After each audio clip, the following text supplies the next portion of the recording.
So I wanted to do a video on how you start camping. What are the basics? What do you really need? What do you not need? So I took a look at my gear yesterday, and there's not a single thing that I haven't changed in less than a year of wild camping. And that's nuts. Now, some things, tent, really obvious, sleeping systems, really obvious.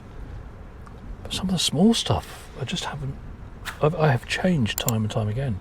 Cooking equipment, stoves, go from gas to alcohol, all those sort of things. So if you're a beginner, how do you start? You've got to get past that fear of going out on a solo wild camp.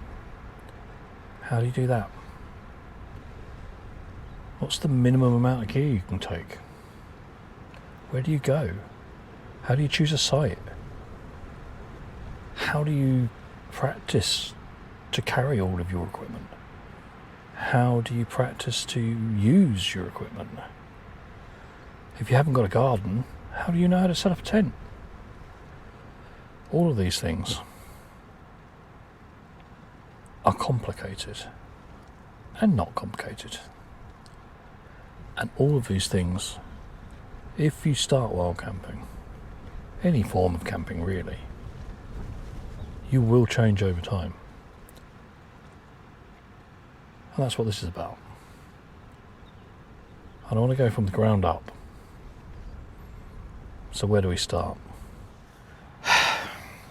Well, in a totally predictable move, I've managed to tip a whole load of cider inside the tent. I knew that was going to happen. I didn't engage my brain. It's guaranteed to topple over. The law of sod says so. Lesson number 1. Let's start with the tent. Actually, lesson number 1 is anything that can go wrong will go wrong eventually. Because when I say tent, I don't actually mean tent. I didn't start with a tent. I mean, I could have done. There are cheap enough tents out there. What I started with was a snug pack stratosphere bivvy bag and a tarp. And it's not an awful place to start unless you've never wild camped. If you've never wild camped, don't start with a bivvy. Start with a cheap tent, second-hand tent, any tent. Don't go bivvy camping on your first outing. I used to camp a lot, so I thought, right, bivvy, that's the way to do it. Nice and stealthy, nice and quiet. Unfortunately, I'm about double the size that I used to be when I was camping as a teenager in early 20s. So, although the snug pack bivvy was great, and I could sleep in it, sort of, it was not very comfortable. I'm not saying it was a wetsuit, but it wasn't far from it. Anyway, that did give me the bug though. I'll show some photos, including the smiley photo of me.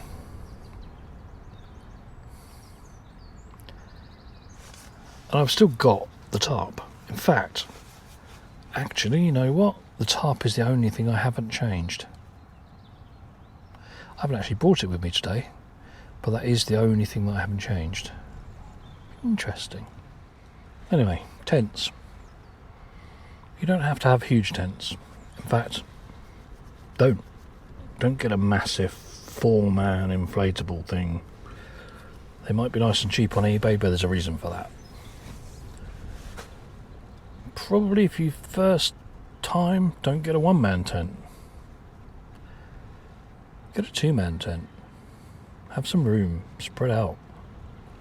You're going to do that later anyway. you've got to go through the routine first. We all do it. Anyway, so after the Stratosphere bivvy, which I used a couple of times, and I still have obviously, I then picked up a Fox 2 V2 from OEX Go Outdoors. Great little tent, but when I say little I mean it. Again, I am slightly rotund. I don't really fit into those tiny little one-man or one-plus tents. I can. I sleep okay. They're okay. They're nice tents. The Fox 2 is a brilliant little tent. It's just not comfy. But it's great for stealth camping. It's in the car, just in case. I might actually leave it in the car, because it's a great emergency shelter.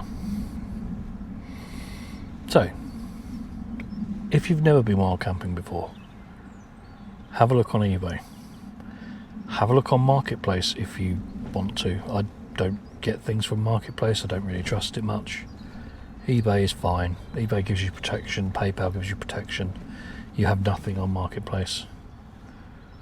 It's okay if you're spending a couple of quid, but if you're spending a couple of £100, don't use Facebook. Anyway, have a look on eBay. See what you can find. Doesn't have to be anything new. Doesn't have to be anything, big branded. You're not looking to go out and buy a Hilleberg off the bat. Or ever. Have a look for the OEX stuff. It's from Go Outdoors. You can go and buy new, and if you're a member at Go Outdoors, it's pretty cheap, to be honest. I think my Fox 2 was 60 quid, something like that. But they do a whole range of different types and sizes. From the stealth, low to the ground type Fox, a Jackal, which is sort of it's a small tunnel tent, and upwards from there. And there's a lot of cheap ones. You've also got, your Euro hikes and your some of the Chinese brands, the nature hike ones. All of those are pretty fine tents for knocking about with. Depends on what you want to do. And if you're just starting beginner camping, you won't know yet. So have a look around, see what you can find. Just because a tent is 10 years old doesn't mean to say it's any good. It's rubbish. Doesn't mean it's any good either. You do sort of take your chance with eBay. I've had some good buys with eBay and some really terrible ones. If you've seen the video with the Amiga 250, that's an eBay. Lovely tent. Nice and big. But the Tempest, which is the smaller one, just didn't repel water at all. And it was a 15-year-old tent, so I'm not hugely surprised. And that's, you pay 50 quid, that's what you get. Nothing wrong with that. It worked for a couple of times out. More importantly, it informed me what I wanted and what I didn't want. And what I didn't want was really small tents. What I quite liked was having a lot of room, or at least enough room.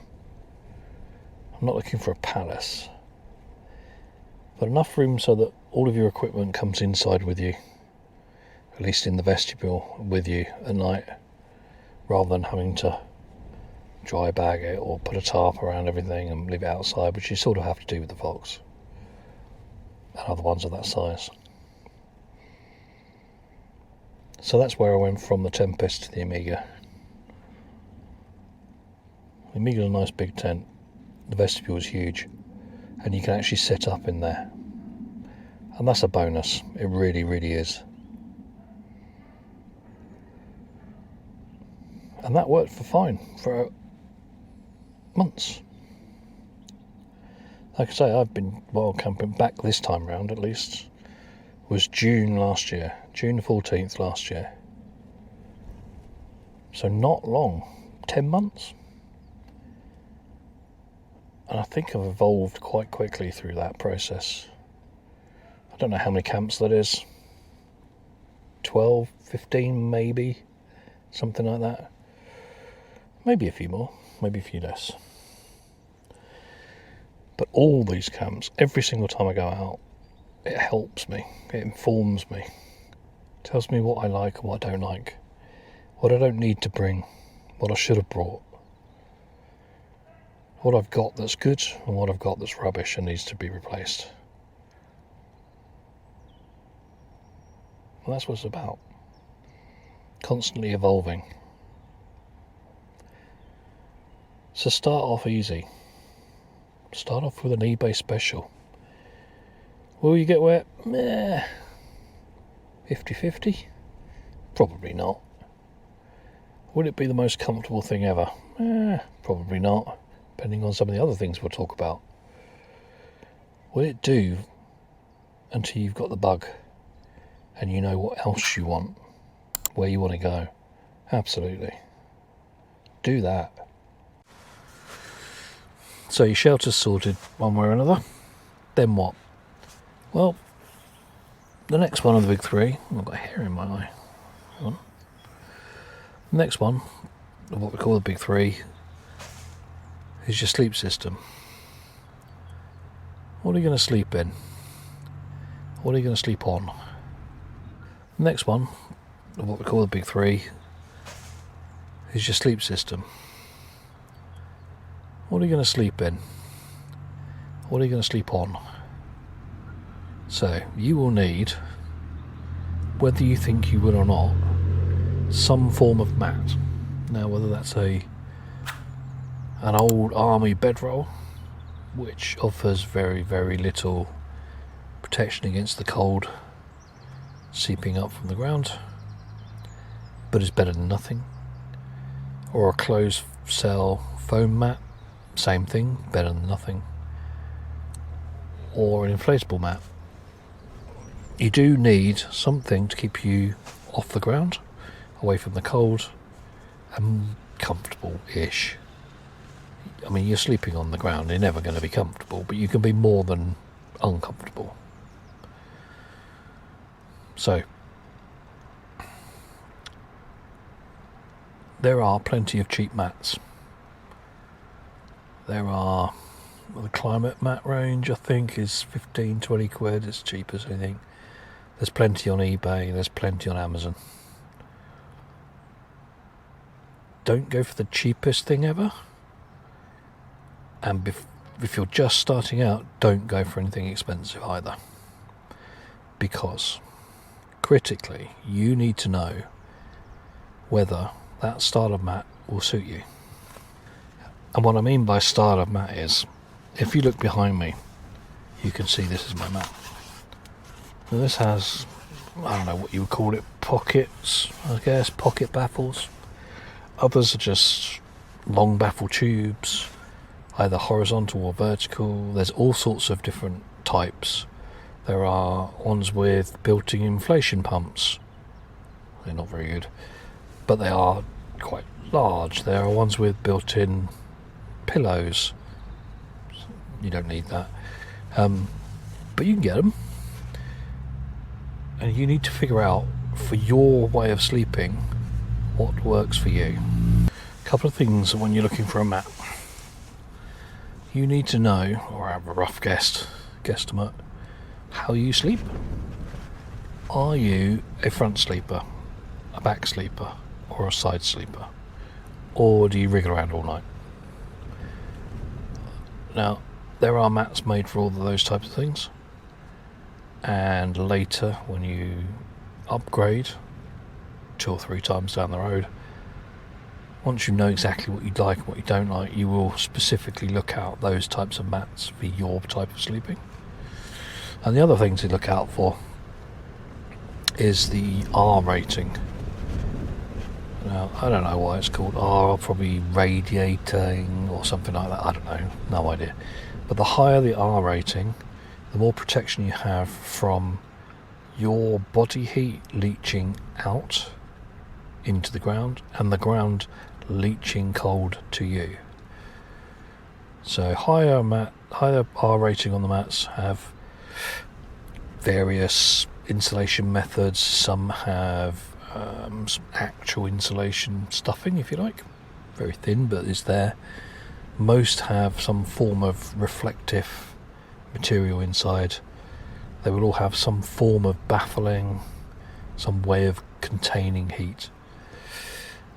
And you need to know what the R rating is for your mat, depending on where you're going camping.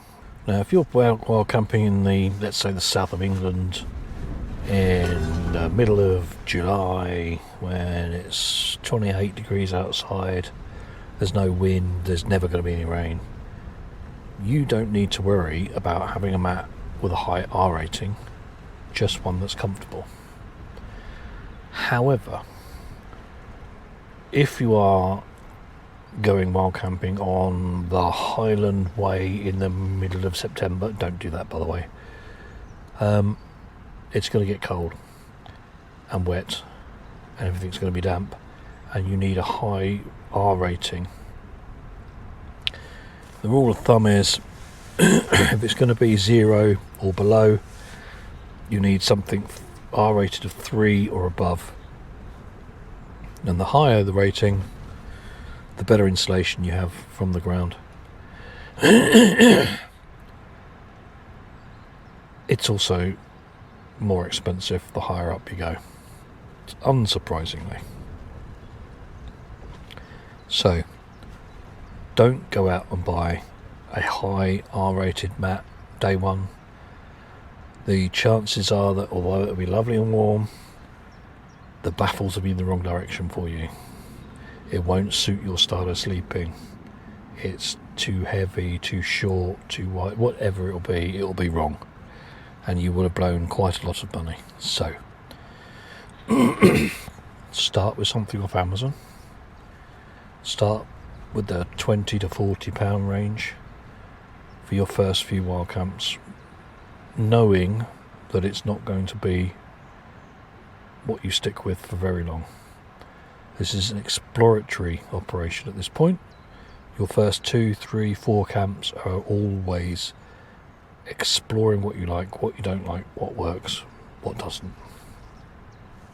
Alright, let's say you found yourself a mat for your first wild camp. You're reasonably happy with it, you can inflate it easily enough, you don't have to have a pump at this point. Most mats will come with a dry sack, with a pump sack rather, which will help you inflate. If not, breathe into it. You're never going to keep this for very long, don't worry about it. Then the next thing you need to look at is a bag. Now I say a bag, sleeping bag, because at this point that's the cheaper end of the options that are available to you. You could look at straight at quilts. I wouldn't suggest it. You may end up with a quilt. I certainly did. But bags are cheaper, and you don't want to waste your money up front until you're really into wild camping, until you've got the bug. So again, same problem with your sleeping bag. You need to know the conditions that you're going to be in. If you're going to be really warm, and the nights are going to be really warm, 10, 12, 15 degree nights over the summer, 2-season sleeping bag, absolutely fine. Cheap as anything, 20 quid easy. Amazon, eBay, wherever you like, doesn't matter. If it's going to be a bit colder than that, you need to look for a 3-season bag, down to about, let's say, the very low centigrades, maybe 0. But if you're going to go out in anything under 0 consistently, then you need to really look at a good bag. Now, sleeping bags have comfort ratings on them. So they have comfort ratings and they have extreme ratings. However, unlike the R rating on your sleep mat, the rating of your sleeping bag, there is no worldwide regulation standard, which means manufacturers can do what they want. They can say it's down to -10 degrees, and there's nothing you can do about it. So really, all you can do is go with a respectable or known brand. Have a look at the bags if you can. Choose something that feels right. Again, chances of you changing your sleep system if you get the bug, almost guaranteed. Then you need to decide what type of bag you're after. You've got the standard rectangle bag. Those are less popular nowadays, and certainly as the temperature ratings go down into the zeros and below, they're pretty much non-existent. You've got the mummy style sleeping bags, which taper off to your feet, generally have an insulated hood as well. Then above that, you've obviously got the quilts.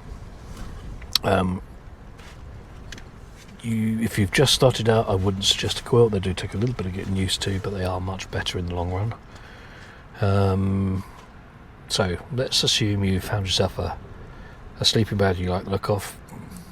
The chances are it will be a synthetic sleeping bag, which means the fill inside is a synthetic material. That's absolutely fine for 2 to 3 season, even some of the 4 season bags. However, if you really want really lightweight and in very good insulation, then it's a down fill is what you look for, and the price goes up again. So the 4 season bags, the way below zero bags, generally down bags. Don't worry about those. Get a synthetic one in budget, find the style that you like, go from there. Oh, the thing with cheap sleeping bags, you can double them up. If you get two season sleeping bags, put one inside the other, nothing wrong with that, as long as you want to carry it. So when I first went out with the Vivi, I had 2 actually sleeping bags I could have chosen. I had picked up for 2-3 season use an OEX EV300 Fathom. Nice little bag, really nice. But I also managed to get a Snug Pack Elite 4, which is effectively a 4 season bag. I think it goes down to something like -7. I'll put it on the screen if it's not that. And I think that's what I used the first time out, which was fine. Nice and warm in a bivvy bag. You need a little bit more insulation, I guess. That was good, but don't stress all that. So you've got some form of shelter, you've got something to sleep in and something to sleep on. And the next one of the big 3 is strange calling it a big 3. It's really big 4. Anyway, sleep system is counted as 1, sleeping bag and mat. So next bit of the big 3 is your bag. Now, I actually had loads of rucksacks at home. Ex-military ones, fake military ones, massive, great big bags, 80, 90 litre ones. And when I first went out, I used one which was heavy duty. I think it probably was ex-military, maybe a Dutch bag or Scandinavian bag, something like that. But it really heavy, and I think it was probably about 90 litre capacity, and I filled it to the brim and I could barely lift it. It was probably 26 kilos, I guess, all in, something ridiculous like that. And the problem that you'll find with the gear as you buy it for wild camping, the cheaper gear is heavier. It's cheaper for a reason. The quality is not quite as good, and they make up for the quality of the materials by having heavier, harder wearing materials. So anyway, I took this 90 litre 26 plus kilo bag with me, and I nearly died. I barely went maybe half a mile total. A lot of it through forest though, and the ground was very soft and it was very difficult. I just took too much with me. And that's something else you'll learn. The first few times, in fact, the first, I'm going to say year, you will take too much stuff. I take too much stuff today. My pack is now 19 kilos, and that's still ridiculously heavy.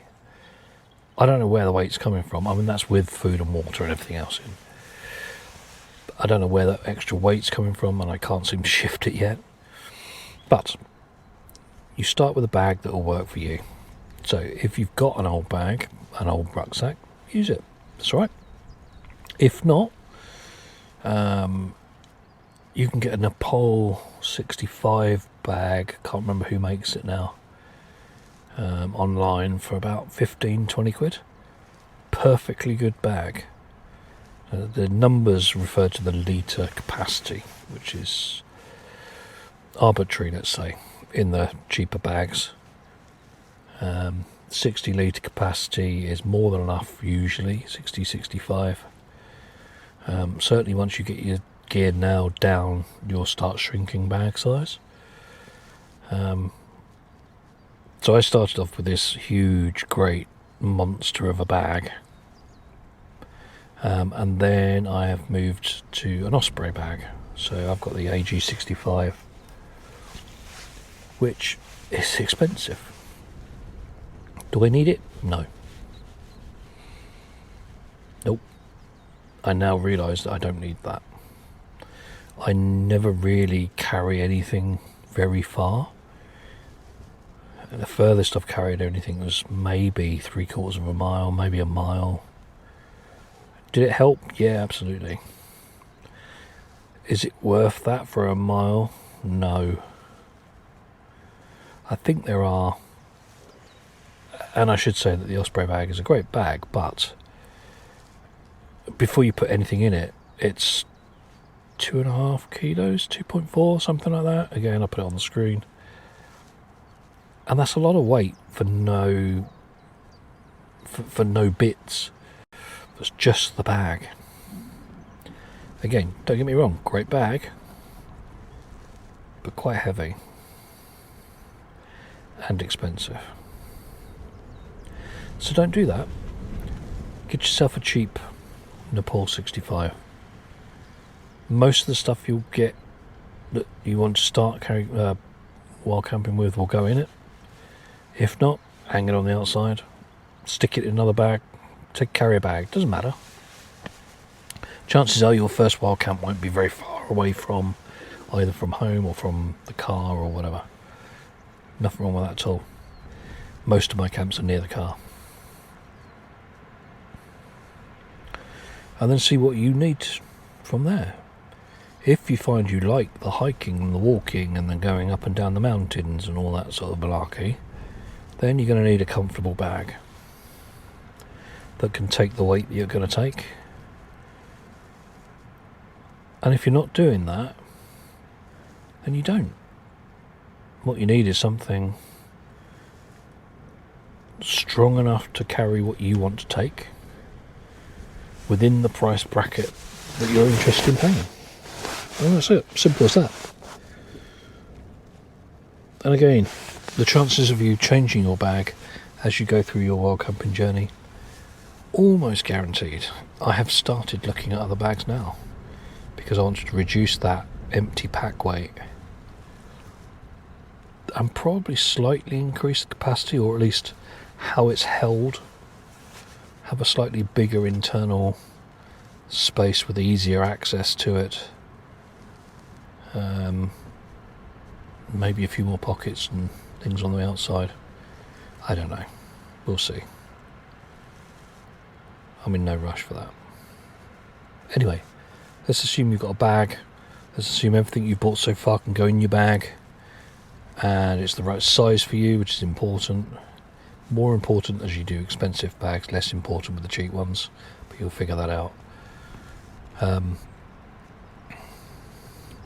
Put everything in. Put your sleep system at the bottom. Put your tent at the top. Or on the outside, if it's going on the outside, that's fine too. So the things that you need access to quickly go at the top of the pack. or in the what's called the brain, the top pouch of the pack. That's where your first aid kit should be, even if it's just a very small first aid kit. That's all you really need, but it needs to be accessible and obvious to anyone. And then practice packing your bag over and over and over, realising that the first time you do it in anger, it won't all go back in. Not in the way that you thought it would. As soon as your tent gets wet, that's another problem to deal with. Lots of things. And remember, you need space for your food, your water, your warm clothes or your jacket, whatever, your waterproofs, your cook set, and all the other bits that we haven't gone through yet. So eventually you'll realise that attempting to cook in aluminium pots or steel pots is an absolute nightmare, and you'll want to go to something else. You'll probably start looking at the titanium stuff, which I've explained before is brilliant, really, really good. It's cheap enough as well now. It used to be very expensive, but you can find cheap enough stuff. Boundless Voyage on Temu, I think it is. Plenty of titanium gear there. Toke's pots are fantastic, and you only really need a couple of things. You don't necessarily need plates and bowls and all the different sizes. Something big enough to boil plenty of water so you can reheat your meal. A cup if you want a cup. If you're not, just take a normal cup or a folding cup. It's entirely up to you.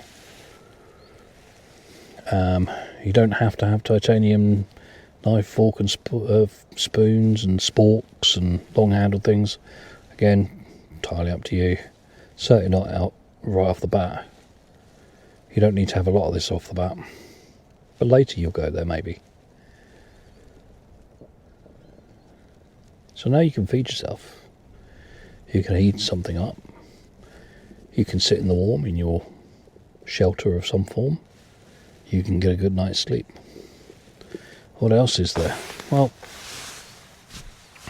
that's where it gets interesting.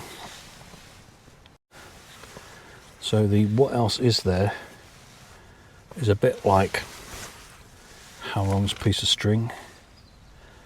There are a trillion different things that you might want to change, buy, invest in. Some of those will be the big things, like the tents.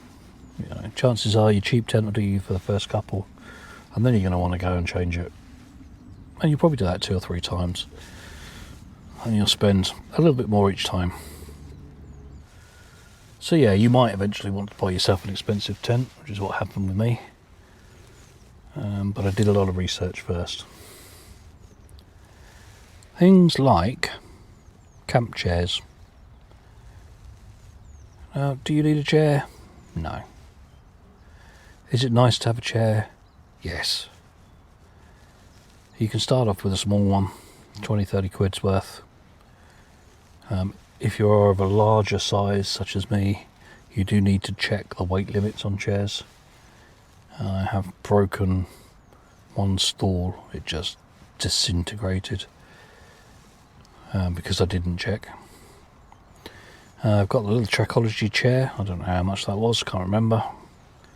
And that's fine, it's not very comfortable, but it works, and it's a great lightweight chair. So any walking involved, I'd take that one. I've got the Dragon Hide, the One Tigress chair, and that's for the high back. So if you're spending any time just sitting around enjoying the view, because that's what we do this for, right? Then being comfortable is important. And then I've got this leany thing that I'm on, which I didn't really need, but I cannot put either of my other chairs inside the tent. I can put this inside the tent. It's virtually no weight, it takes up virtually no room, and it does a job. Otherwise you're just laying down in a tent all of the time, which is okay, that's fine. These things just help. but they're not necessary. And I've got tables. So I've got a big camp table, the one Tigris one, which you've seen in other videos. That's great. Brilliant table. It's not particularly heavy, it's not particularly bulky. It's a pain in the what's it to try and put together sometimes, which I've gone through on one of my reviews. But I've also got this small table that you've seen down here that I've been cooking on. And that's just for use inside, really. It's just something that provides a nice stable flat surface, especially when you're using an alcohol burner, that you can just cook on. It's great. Very lightweight, packs away really small, no problem at all. Do you need it? No. At some point in your wild camping journey, you will probably change your sleep system 3 or 4 times. You'll change your mat to something that suits the way you sleep. Maybe has a higher R rating. You'll change your bag to something that can get a bit colder so that you can come out, all year round. And you may look at quilts, camping quilts. Now, you might think that camping quilt is just a big sleeping bag that's unzipped, and you'd be sort of right, but not. Camping quilts are a little different. They are much nicer to sleep under, much less restrictive. They can be very, very nice and warm. The one I have, the NXT here, Ice Flame, is a perfectly good, not expensive, but not hugely cheap either, camping quilt. It's 3 season on its own, it's 4 season if I pair it with something else. For instance, I've got a one Tigris down blanket, which is very thin. It's great for cutting some wind, cold off of you if you're sitting outside and wrap it around you, but its insulation properties are unknown. On its own, I wouldn't use it as a sleep system. Over the top or underneath the over the top of the quilt, great, perfect. You can also put your quilt inside your sleeping bag if you've got a big enough sleeping bag. No problem with that. Just layers, adding layers, and that's great. Now, I've mentioned on this channel loads of times so far my desire to upgrade my quilt to a Zen bivy bed, and I will do that at some point when they eventually come back in stock in the UK. Come on, Zen bivy. I can go and get it in Europe. I can get it sent from the States. I'm not doing that. Why are they not in stock in the UK? It's been months now. Anyway, I will do that at some point, because I think that's the pinnacle of where I want to be for sleeping. And I can get a down set up for that. It'll go down to like -12 centigrade, which I don't ever intend to sleep in. But you never know. Who knows? And they do look fantastic and roomy and everything else. So I think that is the next evolution of my sleep system. And eventually, perhaps, maybe, you'll do the same. You'll upgrade all this stuff that you buy to start with.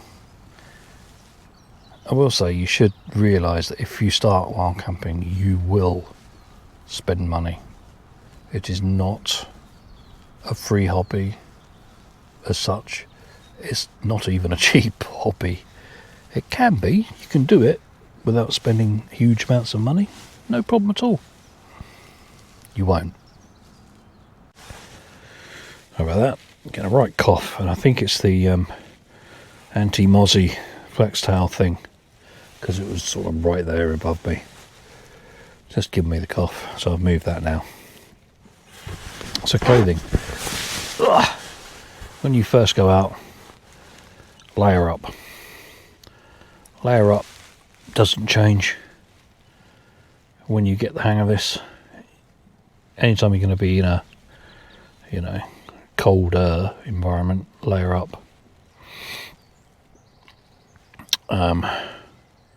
Make sure you take extra jumpers. if you're near your car, and I've said this before, if it's your first time and you're right near your car and you're on a campsite, for instance, take a duvet, take a nice big pillow, whatever you need. Keep warm, enjoy it. But clothing wise, don't rush out and go and get yourself some really expensive gear, because there's plenty of expensive gear out there. I went most of last year. I managed to find some waterproof trousers, sort of waterproof. I can't even remember which make they were now. Not a brand name, but in a charity shop, and they were perfectly fine. In fact, 2 pairs. One pair that was waterproof, one pair that wasn't. It was slightly insulated. Absolutely fine for most of the year. I do now have, which was a Christmas present, a very nice pair of insulated trousers. Very comfortable, extra padding in the right places, knees for instance, and your bum. Waterproof built-in gaiters at the bottom to stop the water getting in the top of your boots. I've also got some very nice boots, but you don't need that to start with. Depending on how far you're walking, pair of trainers, a pair of old army boots.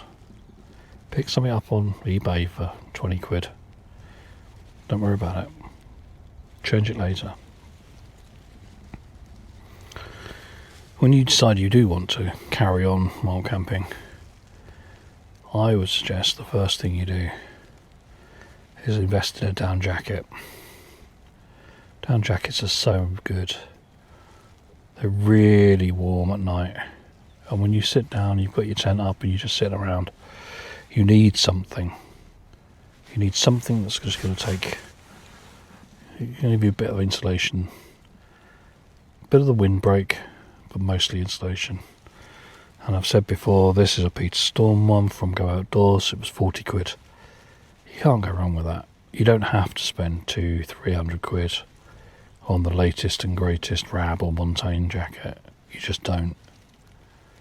Shop around on AliExpress, shop around on Temu, see what people are recycling on eBay and Vinted and all the others. And eventually, if you keep going camping, you'll end up camping in the winter, and then you're going to want proper layers. I've got merino wool top, just this thing you've seen me in all day. I've also got a merino wool under legging things, and they're great because they're really nicely insulated, but they also don't make you overheat. They wick away moisture nicely, so they are top-notch merino wool. You can get lots of other things, but as a base layer, that's what I'd suggest. And you don't have to spend a lot of money there either. You can spend hundreds, but don't.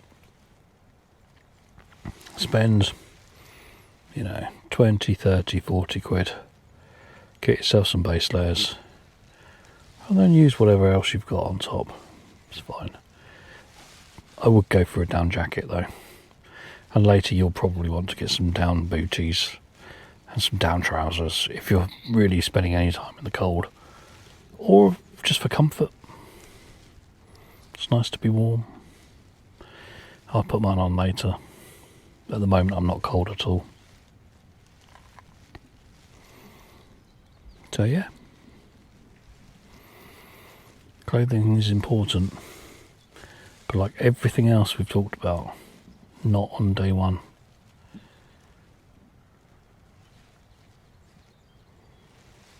What else is there? Might get my dinner and have a think. Depending on where you are in the country, depending on which country you're in, different things can apply. If you are South England, there are still some ancient woodlands, some oak woodlands around, not much. If you camp in one, it's 50-50, I will say. But there's plenty of woodland around. Up here in Wales, it's mostly replanted woodland, so it's a lot less simple to pitch up and sleep in the woodlands. But there's quite a lot of farmlands, quite a lot of, obviously, streams and rivers and lakes, and if you get to know the right people, you can find somewhere that you are allowed to be, and that makes all of the difference. And obviously if you're southwest, Dartmoor, right to Rome on Dartmoor, there are massive areas that you are allowed to camp. It's one of the only places in England. Scotland also has, anywhere you can camp in Scotland under the right to roam laws, whether it's a private property or not. You know, you be careful, you know, use your brain, as I say. But Scotland's rules are very different, and there is a movement in Wales trying to get the same thing in place. Hope so. I don't think it'll happen in England. There's just not enough space. Too many people in England. Way too many. Not if the bug bites. After the first 2-3 outings, if you find somewhere you like, somewhere that works for you, you start to improve your equipment. You sleep a little better, a little warmer. Your tent's more comfortable. You get a bit more room. You throw a chair into the mix. All these things change you. Change how you sleep, how your wild camp goes. If you can get permission to sleep on certain places, certain sites in your area, then please do. Wild camping, you know, park up side of the road, go and sleep in someone's field. There's always a risk that you'll be moved on. Always. The only thing I would say about that is, if you are ever asked to move. You know, just move. Don't fight it. Don't argue. Just say, yep, no worries, mate. I'm packing up. I'm on my way. And go home or find somewhere else. Don't look for spots that are near farms. Don't look for spots that have got cows, certainly. And never sleep in a field full of cows or horses. You can do with sheep, but not when they've got lambs. There's various things, right? Most of it's common sense. You know, use your brain, you'll be fine. So, once you've got over your fear of wild camping, solo camping, once the bug has well and truly sunk its teeth into you, and there's a fair chance it will, don't stop. The benefits of going out camping are huge. Not just, you know, physical benefits of having some exercise and getting out into the countryside, but the mental benefit is vast. Just that full-on brain reset should not be underestimated. When you're out in the wilds like this, doesn't matter what's going on at work, doesn't matter what's going on at home, doesn't matter what's going on in America, don't get me started. You know, all these things, they become totally unimportant. And it's about the peace and quiet. As I've said before, I used to come out camping and I wouldn't speak for 24 hours. I had no one to talk to but myself. And I wouldn't. And it was great. We come out here for the peace and quiet. Now I've started this, talking to a camera to you guys and girls. And that's different too. Would I suggest anybody goes out and starts a YouTube channel? Maybe. Is it easy? No. Is it cheap? Oh no. Is it enjoyable? Yeah. Is it satisfying? Yep, it is. And it's not necessarily about the number of subscribers you might have, or watch hours, or chasing that being monetized and making a few groats on YouTube eventually. Probably never happen, but there we are. But when you see that you've had, I think I'm close to 5,000 views now on my videos. There's about 76 subscribers, something like that. And about 160 watch hours, which doesn't sound much, and really isn't. But it makes all the difference. It means I keep wanting to come out. I've got a reason to come out. It's very easy to go, nah, I can't be bothered. Too tired, sit indoors, watch telly, drink beer, whatever. But this gives me a reason to pack the gear up and come out somewhere. Having permission spots helps massively with that. Living where I live helps hugely with that as an issue.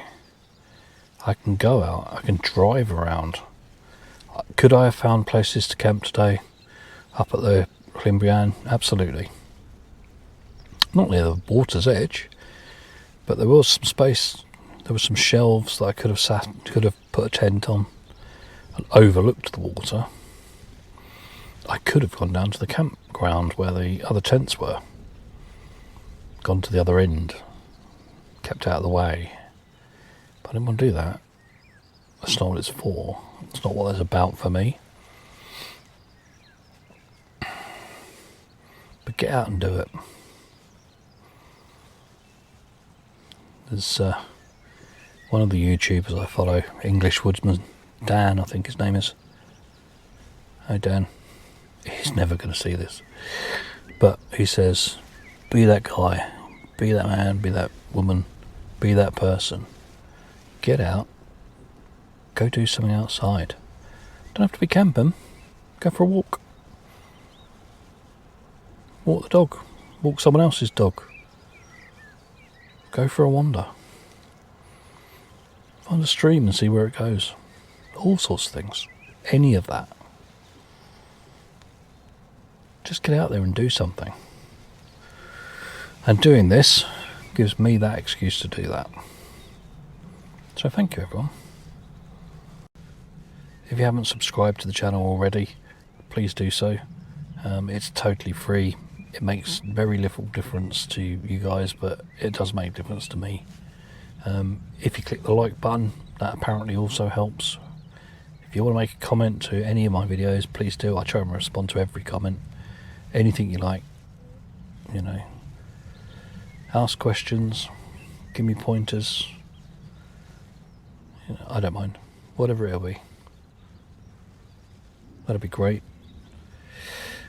If you want to be notified every time I post a new video, there's a little bell thing icon. You click that and it will tell you every time I post online. I do try and do these videos at least every couple of weeks. I'd like to do them more often, but that's just not completely practical. So what I tend to do is film as much as I can when I'm out for the day, create some shorts from it, do some stuff at home with the short form videos, the 15-second videos, which you hopefully would have seen as well. But yeah, stick around. There's no stress. If you don't want to subscribe, don't. Watch the videos, that'd be great. But if you can, please do.